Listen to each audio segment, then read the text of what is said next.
You are training, you are consistent, you are eating protein, and your muscles are not growing. That is not a motivation problem. It is a biology problem, and once you understand the actual mechanism behind it, you can fix it systematically instead of just grinding harder with no result. Here is what is happening inside your muscle when it refuses to grow. Every time you lift, you create mechanical tension in the muscle fibers. That tension triggers a molecular signaling cascade. The central player is a protein called mTOR. Think of mTOR as the master on switch for muscle protein synthesis. When it activates, your cells start assembling new structural proteins. When it stays quiet, nothing gets built. The training becomes damage without payoff. You feel sore, you recover, you just do not grow. So the first question is, are you actually triggering mTOR hard enough and consistently enough to force an adaptation? Most people plateau not because they train too little, but because they stopped progressing. mTOR responds to mechanical overload. If you are lifting the same weights, the same reps, the same scheme week after week, the anabolic signal weakens. Your body has adapted to that load. What once pushed mTOR is now just maintenance. Progressive overload is not a gym cliché. It is the biological requirement for the growth signal to stay relevant.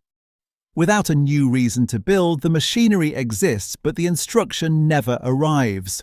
Volume matters, so does intensity, but neither matters if neither is increasing. Now here is the part most people overlook entirely, and it is probably the most important thing in this video. Muscle is not built during training, it is built during recovery, and the single most underrated recovery lever is sleep.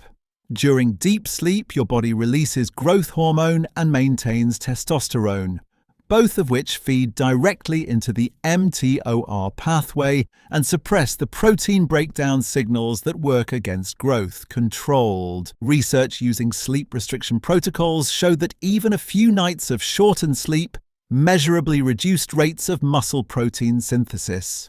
Separate work identified that sleep deprivation triggers a state called anabolic resistance, meaning muscle becomes blunted in its ability to respond to the protein you eat. You can nail your protein target every single day. If you're consistently sleeping 5 or 6 hours, you're investing your nutrition in a broken system. The third barrier is protein distribution, and this is more nuanced than just hitting a daily number.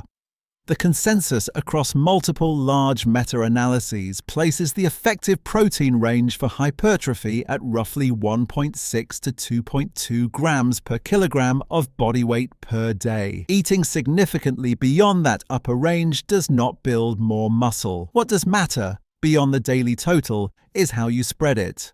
The amino acid leucine is the primary trigger for mTOR activation after a meal. Each meal needs enough leucine to trip that switch. Spreading very small protein amounts across the day or eating one large protein meal at night both fail to maximize the synthesis signal. Distributing protein across 4 to 5 meals is what the evidence supports, not as a minor tweak, but as a meaningful driver of net protein balance over a full day. If you are stuck, audit the 3 variables honestly.